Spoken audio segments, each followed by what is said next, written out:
Well, let's get to a rising coach in college basketball. How about we?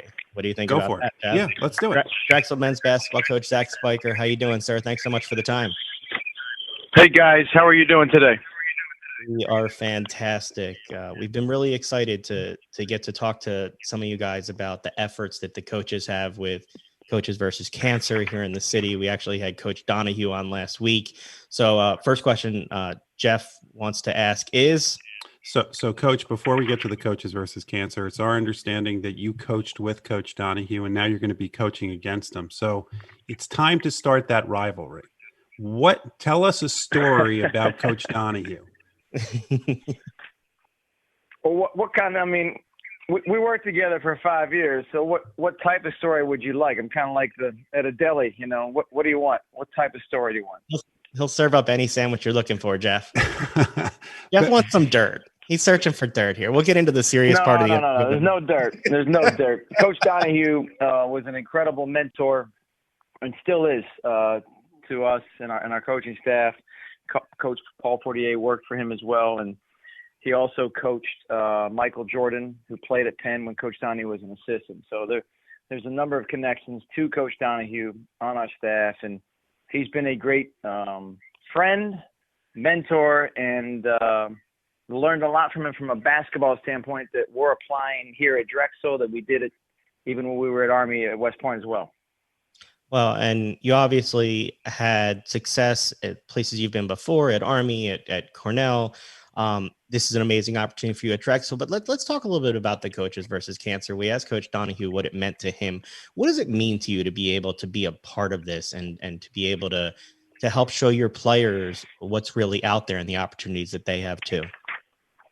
Honestly, the Coaches versus Cancer program in Philadelphia and all the people that have been involved, when we went, my wife and I made a decision to stay at Army or come to Drexel, that actually played a part into it, because I think that this group is so instrumental in working with the American Cancer Society that we want to be a part of that. And it was a decision, not the decision, but it was one of the factors in our decision to be in Philadelphia. Such great basketball, but also to participate in the Philly Coaches versus Cancer program and impact so many people in and around Philadelphia.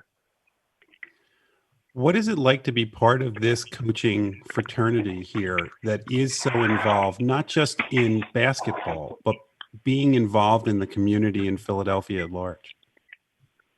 Well, I mean, we're all coaches, and in the basketball season, what you see on TV and throughout the season is us trying to get our team to win. When you're on this team with these coaches, it's all of us standing shoulder to shoulder, side by side, fighting against this awful disease of cancer and doing everything we can to raise awareness and money so we can crush this disease. And it's an incredible honor to be a part of it. And they're all great people. In addition to the money raised, you've had players and coaches donate time to different organizations. Can you talk about the impact that it has as you as a leader trying to teach your players, these men, about life, what it shows them when they're out there seeing some of the struggles that people are actually having every day? Yeah, absolutely. You know, our program at Drexel, we talk a lot about gratitude, respect, and compete. And that falls in the category of appreciating the opportunity that you have as a student athlete to be a Division I basketball player on a scholarship and to accomplish and do some major things that some people never get the chance to do. And to show these guys the impact they can have and the platform that they have to encourage others who are going through a really, really difficult time, or have been affected and lost family members to this, and they're able to be there to listen, to encourage. And I just think I want players that want to be a part of things like this. And we talk about appreciating the opportunities, but also appreciate the chance to help others. And that's what it's all about. We're growing young men, not just basketball players. Coach, when you talk about growing young men, before we get to Drexel, you had the opportunity to coach at Army. We've talked to Army football coach about Jeff Monken about what a unique opportunity that is for coaches to coach at one of the military academies. What was that experience for you, and what did you take away from it?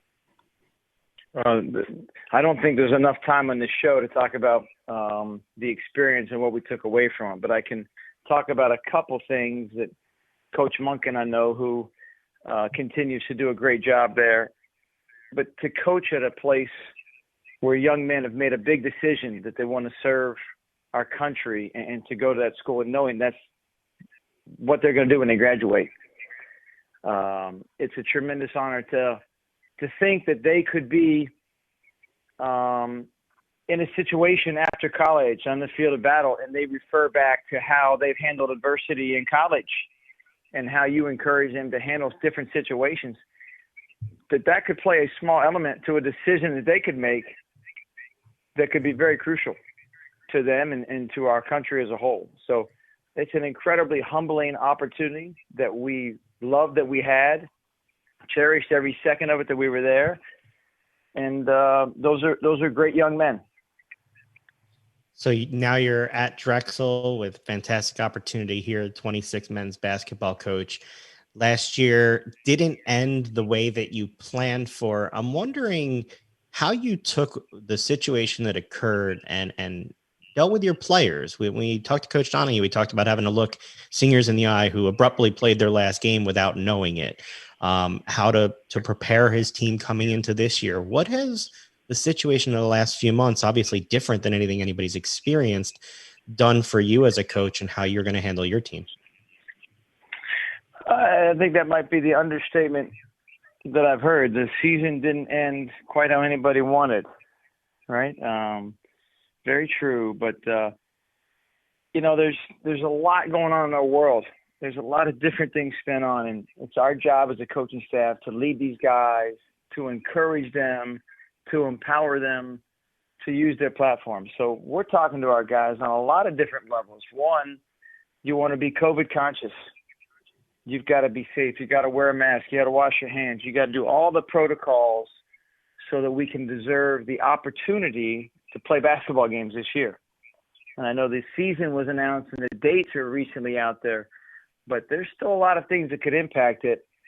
And we've got a serious responsibility for our guys to educate them and make them aware of all the potential scenarios that could derail us.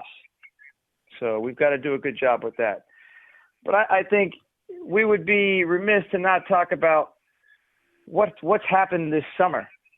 And my fear as a white coach that we talk about the summer, and we started with George Floyd and we ended with Jacob Blake, and then we're back in school and classes going and workouts are going, and next thing you know, we're getting towards the start of the season or Thanksgiving, and have we done anything? So that's been our challenge to our players, to now go from a group text message to some action. Our school starts next week. Our guys are back on campus. We're working through the COVID protocols, so we can't get together as a group and talk about social injustice issues or our action plan. So we're trying to encourage all of this. We did something last weekend. We met with our guys and had breakfast outside. We had Wawa breakfast outside. Can't be more Philadelphia than that, right?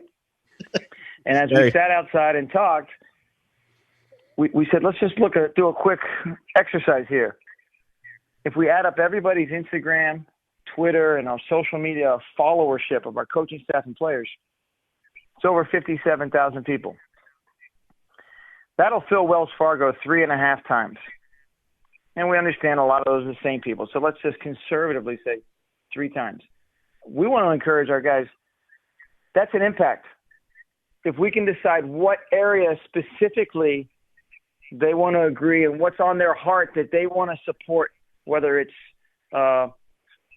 police reform, voter registration, any category, education reform, right? So we're trying to get our guys to understand we've got a platform and we've got to do something with it.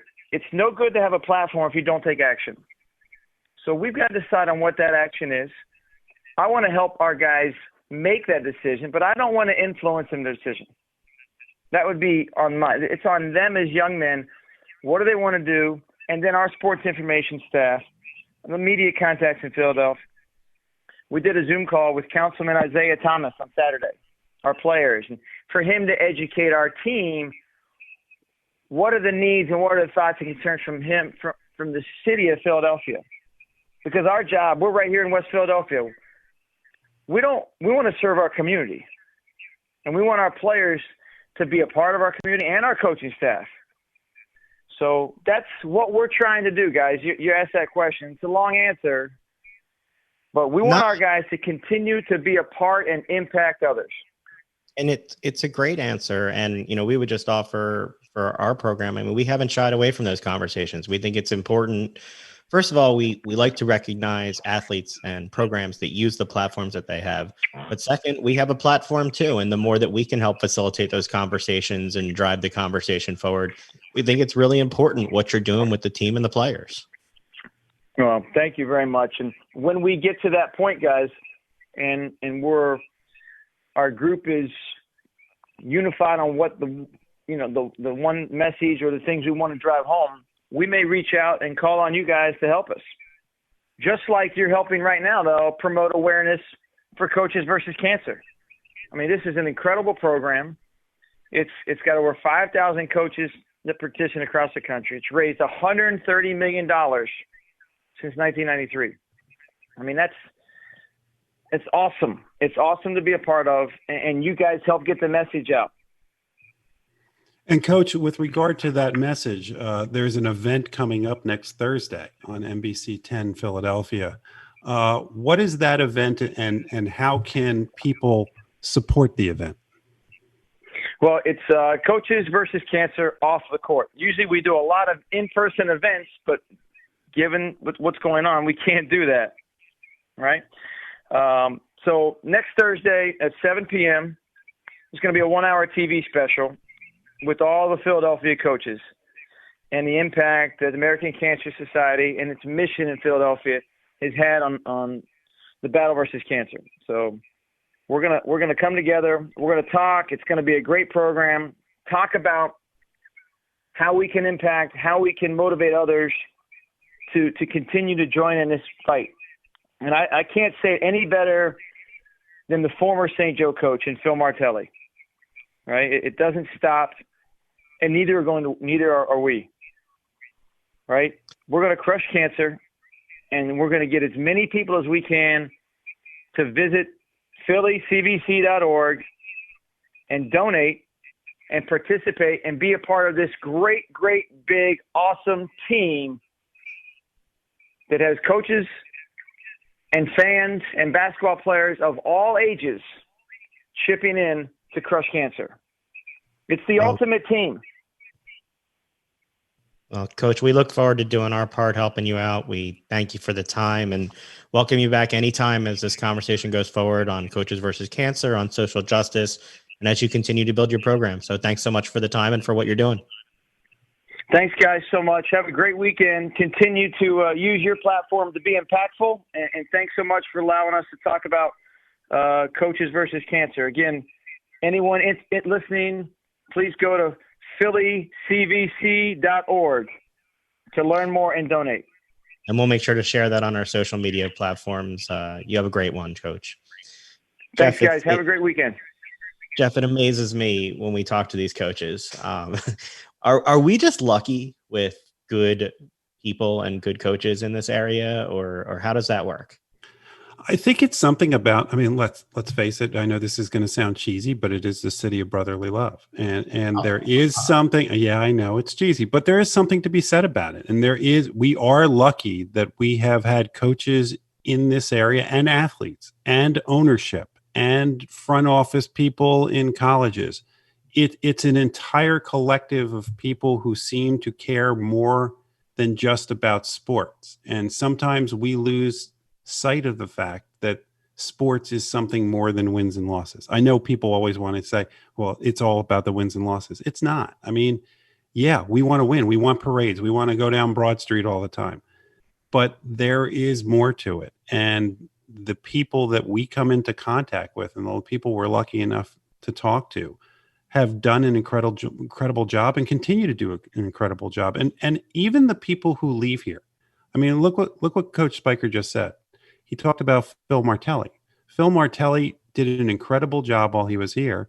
He's not here anymore. He's still doing it. And that there's something to be said about people who, even when they leave the sport, even when they leave the area. I mean, remember we talked to Jamie Moyer a couple months ago. Jamie lives out in California now. That doesn't mean he's stopped the charitable work that he's doing in this area. No, Chase Utley still has his charitable work in the area. I mean, a lot of these players. Yeah, there's something to be said, and we should be very proud about the athletes that we have had come through this town, not just because of who they are as athletes, but who they are as people. Yeah, and Coach Spiker seems to be, and Coach Donahue, who we talked to last week, and the coaches that we're going to be talking to in the coming weeks as part of this Coaches versus Cancer series, are the next generation of people that are doing this and leading young men and young women to also be that next generation. The paying it forward hasn't stopped, and I don't think ever will in Philadelphia. And we appreciate the people at Coaches versus Cancer for the help to arrange some of these interviews. You can find the content of how you can get involved on our social media accounts. Talking more about it next week. Jeff, it's good when we can use the platform that we have for this kind of stuff. Yeah, the American Cancer Society's Coaches versus Cancer Philadelphia program, the top in the country, will air Coaches versus Cancer Off the Court, an exciting TV special featuring the Philly basketball community and their rich history of support for the American Cancer Society's mission. Expect to see appearances from the Philly coaches, media personalities, and more. Tune in Thursday, September 24th at 7 p.m. Eastern on NBC 10 Philadelphia or online at phillycvc.org.